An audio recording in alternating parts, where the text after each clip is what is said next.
আমদানি রপ্তানি বাণিজ্য গতিশীল করার উদ্যোগ নিচ্ছে জাতীয় রাজস্ব বোর্ড। বন্দর সুবিধা বিস্তৃত করার পাশাপাশি সহজীকরণ করা হচ্ছে শুল্কায়ন পদ্ধতি। এজন্য প্রযুক্তির সহায়তা নিচ্ছে কর্তৃপক্ষ। 2020 সালের মধ্যে পেপারলেস কার্যক্রম চালু করার পরিকল্পনা করছে সংস্থাটি।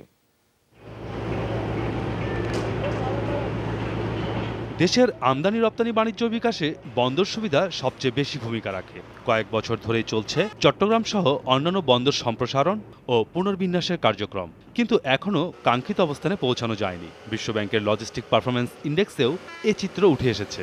বন্দর সুবিধা ও শুল্কায়ন পদ্ধতির আধুনিকায়নের অভাবে আন্তর্জাতিক বাণিজ্যে প্রতিযোগিতার সক্ষমতায় পিছিয়ে পড়ছে বাংলাদেশ, এমনটি মনে করে এফবিসিসিআই। সিঙ্গাপুর পোর্টে অনলি 4টি পেপার লাগে, কয়েক ঘন্টার মধ্যে পোর্ট টার্ন অ্যারাউন্ড টাইম হয়ে যায়। তা আমাদের এখন 3-4 দিন লেগে যাচ্ছে, সেইটি ভালো অবস্থা, এবং কখনো কখনো কনজেশন হলে 7 দিন 10 দিনও লেগে যাচ্ছে। লিড টাইম একটা বড় ইস্যু।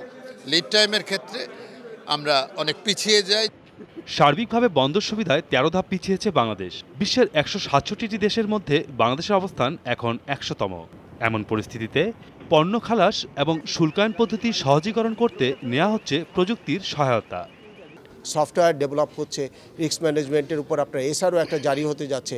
আমরা ইউএসএ বিটিএফ এর সহায়তায় আপনার অকশন চালু করছি। কন্টেনার স্ক্যানার কিনতে যাচ্ছি, 2400 কোটি টাকা একটা প্রজেক্ট নেওয়া হচ্ছে, এবং আমরা উইদিন নেক্সট 1.5 ইয়ার আমরা সমস্ত আপনার কাস্টম স্টেশনগুলো, ইম্পর্টেন্ট ল্যান্ড কাস্টম বন্দরগুলো এবং আপনার যে এয়ারপোর্টগুলোকে আমরা টোটাল স্ক্যানিংয়ের আওতায় নিয়ে আসবো।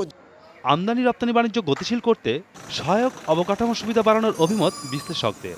পণ্য খালাস করবার ক্ষেত্রে যে সময়টা লাগে, সেই সময়টাকে কমানোর ক্ষেত্রে আমরা হয়তো খুব দ্রুত একটা ড্রাস্টিক পরিবর্তন করতে পারবো না। সময়টাকে কমানোর ক্ষেত্রে আমাদের কি ব্যবস্থা নেওয়া যেতে হবে, এবং রিলেটেড যে অবকাঠামোগুলো রয়েছে সেই রিলেটেড অবকাঠামোকে আরেকটু স্মুথ করা, আরেকটু মডার্নাইজ কীভাবে করা। বিশ্ব বাণিজ্য সংস্থার নীতিমালার আওতায় আমদানি রপ্তানি বাণিজ্যে 38 ধরনের প্রযুক্তি সেবা দেবে রাজস্ব বোর্ড। 2020 সালের মধ্যে পেপারলেস কার্যক্রম চালু করার পরিকল্পনাও আছে সরকারের এই সংস্থাটির। মাসুদুজ্জামান রবিন, যমুনা নিউজ, ঢাকা।